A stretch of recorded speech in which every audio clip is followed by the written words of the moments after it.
their job relatively well today, but congratulations.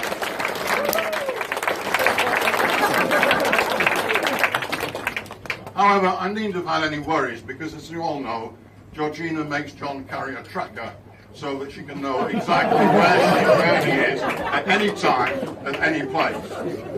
And this is before they're married. Now, the point is, John, that if after you're married, you ever leave the straight and narrow, I mean like going to the pub for a pint without Georgina's permission, then Georgina will know exactly where you are and what you are doing. So, I move now to the part of Georgina's education.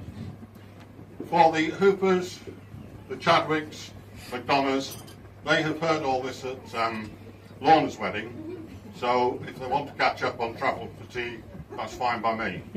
For the others, you like that, Billy, do you? For the others, I have got 3 reasons for going through this history again. First of all, we feel that John needs to know the true history, the true education of Georgina. But we decided to wait till after 2 o'clock today before we told him. Secondly, as the newest recruit to the Didsbury Catholic Mafia, we feel they need to know her pedigree.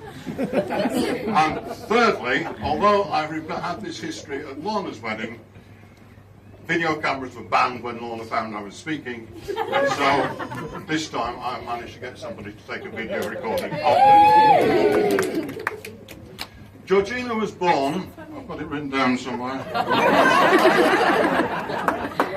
17th of January, 87. Actually, when I asked her yesterday, she said 17th of January 97, but and she was born in Barking, Essex, in King George's Hospital. She is indeed an Essex girl.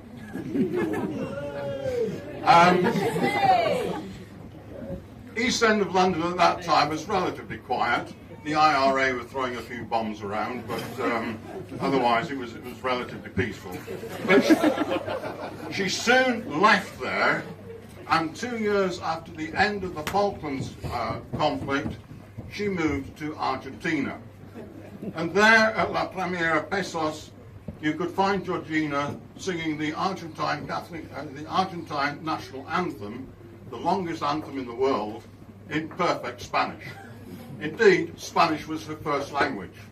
And like all my children, I have to get my staff to interpret what my children were saying. In Georgina's case, I often wish I hadn't. It was a year of hyperinflation, 186% in one day, over 5,000% in the year. But Georgina left Argentina and moved to a little village in Pakistan, about half a mile away from the Afghan border, and there you would find Georgina dressed in a shalwar kameez, singing the Pakistani national anthem in perfect Urdu. The school was for a tribe, being very tribal Pakistan, it was for a tribe called the Baloch. And I don't know if the Baloch taught Georgina or whether Georgina taught the Baloch. What I do know is that 1 year after we left, the Baloch moved the half mile down the road to Afghanistan, rebranded themselves, and guess what they call themselves now? And are now called the Taliban. Finding this a bit tame, she moved to Colombia, to a town called Medellin, in fact to a little village just outside Medellin called El Poblado. El Poblado had just lost its most famous son. He'd been shot by an American gunship, and his name was, of course, Pablo Escobar. In his memory, and to educate his children, and no doubt for money laundering as well, the syndicate was building a new school. And it was there, amongst the biggest drug cartel the world has ever known, that Georgina's character was developed. I moved on from Medellin to a place called San Pedro Sula in Honduras. Some of you may have seen the Panorama miniseries on San Pedro Sula. Yes, you've seen it? It was entitled The Murder Capital of the World. But Trish had had enough by this stage, and she put her foot down and said, I want Georgina to be taught in a nice English school with a nice English-sounding rural name. So he came back to Manchester and went through the yellow pages and decided that a place called Moss Side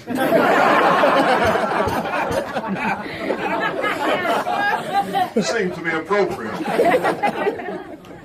So it was there at Moss Side that Georgina finished her secondary school education.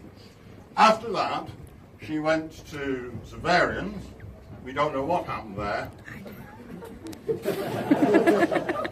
But we do know that she found the best two teachers were Teresa and Vincent Morrison, and when she found that they had a son, John had very little chance in it.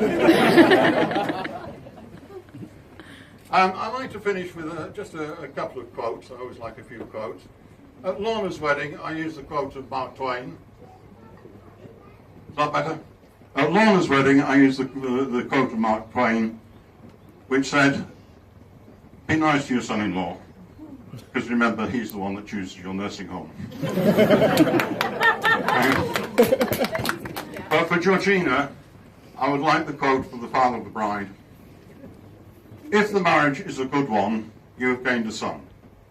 If the marriage is a poor one, you have lost a daughter. I know today, John, that I've gained a son. Very, very satisfied that I have gained a son. And I look forward to extending my career as the rather eccentric, rather daffy, rather silly grandfather. And I would like you all today to raise your glasses to the new Morrisons. I don't mean the supermarket down there.